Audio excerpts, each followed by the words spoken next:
भारत रत्न की उपाधि जननायक कर्पूरी ठाकुर को दी गई है। इस पर क्या है प्रतिक्रिया? पहली प्रतिक्रिया मदन सहनी जी से लेते हैं। ये जो अति पिछड़ी जाति से, समाज से जो आते हैं कर्पूरी ठाकुर जी, उनको जो बीजेपी या केंद्र सरकार, राष्ट्रपति ने जो दिया है, दी है उपाधि, उस पर आपकी क्या प्रतिक्रिया, कैसे देख रहे हैं इसको? नहीं, आज आप सिर्फ हम ही नहीं, पूरा बिहार का जो अति पिछड़ा है, दलित है, जो शोषित है, पीड़ित है, वंचित है, सभी लोग खुश हैं आज।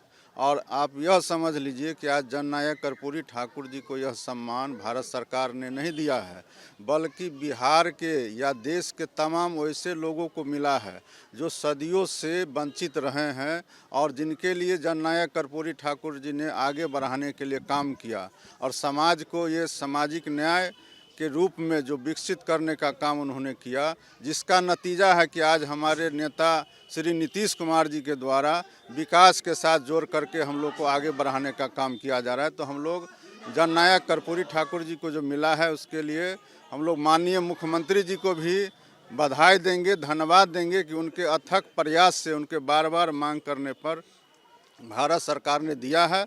और भारत सरकार ने जो यह भारत रत्न देने का काम किया है, इस विशेष उपलब्धि के लिए हम बिहार के लोगों के तरफ से, अति पिछड़ा के तरफ से, दलितों के तरफ से, हम अपनी तरफ से भारत सरकार को हम धन्यवाद देते हैं, आभार व्यक्त करते हैं।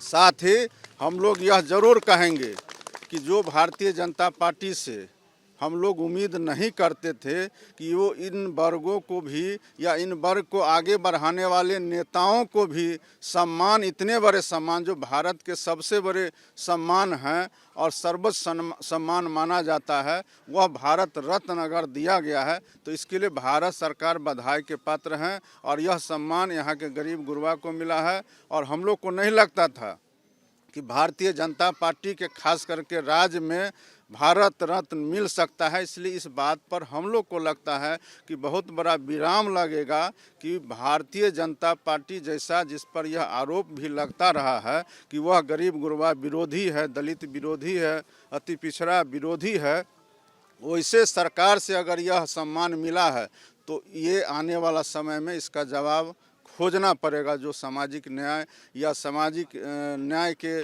पक्षधर लोग हैं या उसके विचारधारा से प्रभावित लोग हैं या नेता हैं, उनको इसका जवाब खोजना आपको पड़ेगा। लग रहा है कि जो बातें चली आ रही थी कि बीजेपी के साथ नीतीश कुमार आ सकते हैं, तो ये वो जगह है, ये वो समय है, एग्जैक्टली आ गया है जहां पर कि ऐसा हो सकता है कि क्योंकि आप भी अति पिछड़ा समाज की बात करते हैं, आपके भी समर्थक हैं, आपके भी वोटर हैं, जो बीजेपी के वोटर भी हैं, तो ऐसा लग रहा है कि ऐसा कुछ हो सकता है?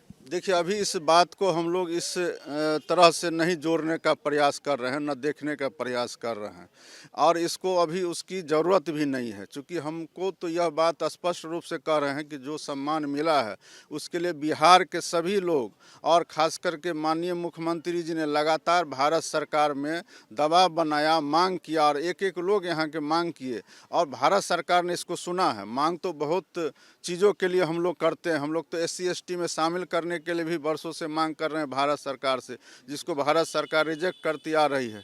तो मांग मान लेती है तो ये बड़ी उपलब्धि है और ये गौरव का क्षण है। इसके लिए हम भारत सरकार को बधाई देते हैं।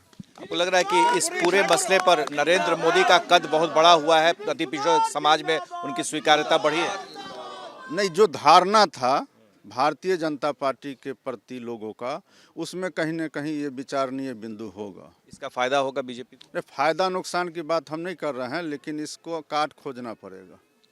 आपने सुना मदन सहनी जी को सीधे तौर पर बीजेपी की तारीफ के पुल, और साथ ही ये कहते हुए कि अब जो परसेप्शन है बीजेपी का वो बदलेगा। बहुत बड़े संकेत। हमारे सहयोगी शरद के साथ प्रकाश कुमार, ABP न्यूज़, पटना।